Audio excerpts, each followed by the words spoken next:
Bonjour les amis, j'espère que vous allez bien, je suis Lama Kunzang.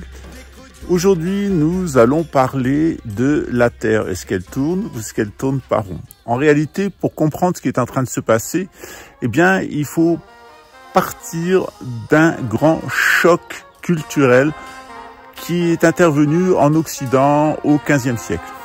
Jusqu'à présent, eh bien, comme toutes les civilisations, nous respections notre tradition spirituelle, et puis il y a un divorce qui s'est opéré entre la religion et la science.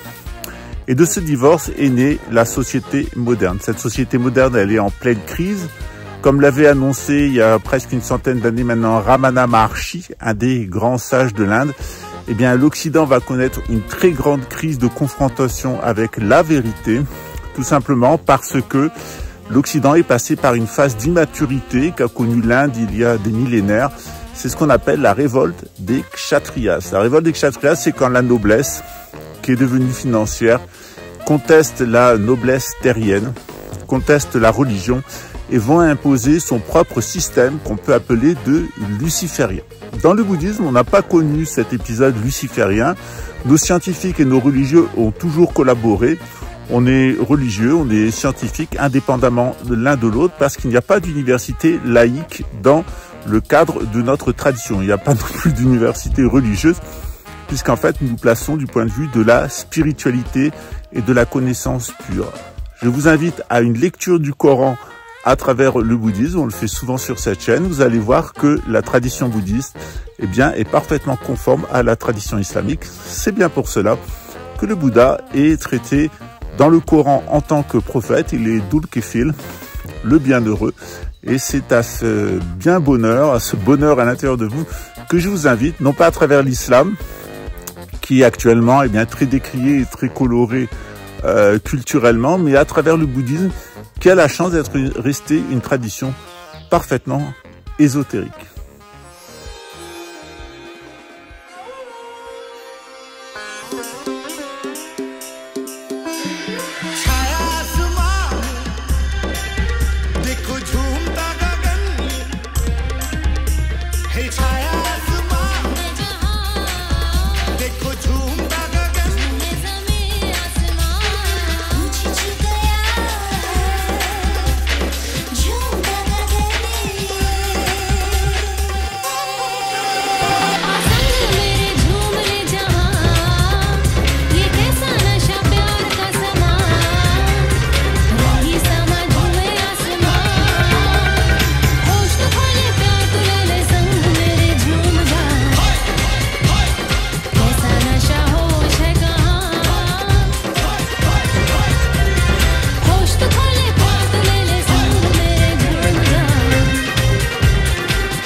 Selon le prophète Mohammed, dans les hadiths qui sont rapportés, selon le Coran lui-même, eh bien, un jour, le soleil se lèvera à l'ouest. Toujours un peu plus à l'ouest, disait le professeur Tournesol. On nous dit toujours, mais t'es à l'ouest ou quoi?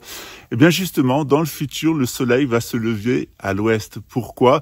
Eh bien, tout simplement parce que la Terre fonctionne sur un certain cycle. C'est ce qu'on appelle, eh bien, des cycles de rotation. La Terre tourne sur elle-même et elle émet une certaine fréquence. Or, lorsque cette fréquence approche de 13 Hz, eh bien, le sens de rotation de la Terre s'inverse. C'est ce qui s'est passé en 2022. Le noyau terrestre, à l'intérieur du noyau terrestre, s'est mis à tourner dans l'autre sens. Cela va avoir des conséquences, notamment dans ce que la tradition chrétienne appelle les 3 jours d'obscurité, qu'on retrouve aussi dans le Coran, mais aussi dans la tradition bouddhiste.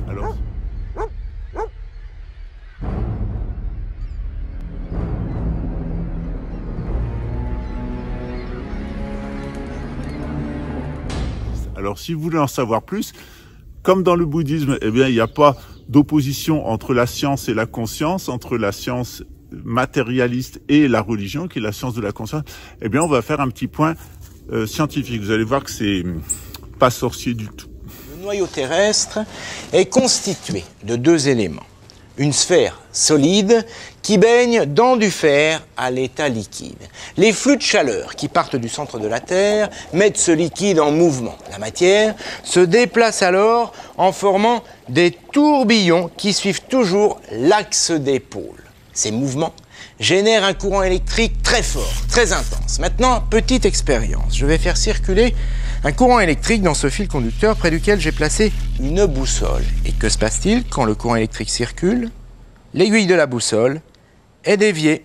Par quoi?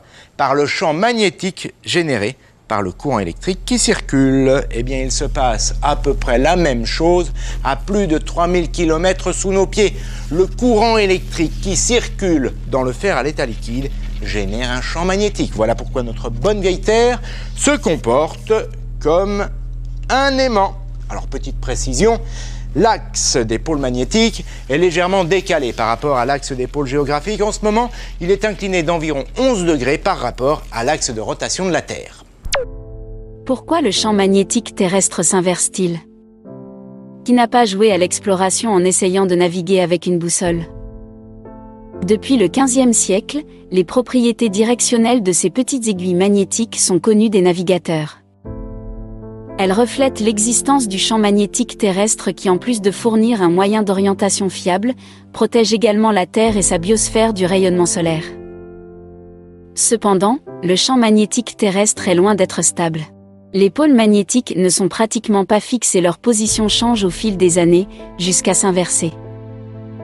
Elle est le résultat de perturbations de la stabilité du noyau terrestre.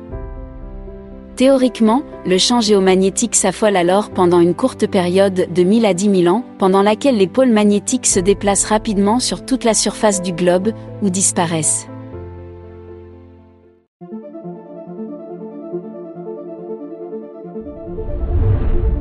Depuis sa formation, la Terre tourne sur son axe d'ouest en est. Si un jour notre planète se mettait à tourner dans le sens inverse, elle ne serait plus la Terre telle que nous la connaissons. En quoi une rotation dans le sens des aiguilles d'une montre changerait-elle la Terre? Vous ne le sentez pas, mais notre planète tourne vite. 460 mètres par seconde selon les mesures prises à l'équateur. Un changement soudain de direction provoquerait des vents désastreux et des vagues massives. Ensemble, ces conditions météorologiques anormales anéantiraient presque tout ce qui se trouve au-dessus du sol. Les océans contrôlent le climat planétaire en distribuant la chaleur du soleil sur toute la planète. Ils détournent l'humidité des badlands les plus secs et les plus chauds et transportent les précipitations vers les forêts d'épineux. Si la Terre inversait sa rotation, un courant fondamental pour le climat disparaîtrait de l'océan Atlantique. À la place, un courant différent ferait surface dans le Pacifique et deviendrait le régulateur de la distribution de la chaleur sur le globe. We've found something extraordinary. Extraordinary and disturbing, that is. You recall what you said about how polar melting might disrupt the North Atlantic current? Yes. Well, I think it's happening. Government has to start making long-term preparations now. Jack, all you have is a theory. It's been raining like this for 3 days now. Mr. Vice President, if we don't act now, it's going to be too late. I'm afraid that time has come and gone, my friend. What can we do? Save as many as you can.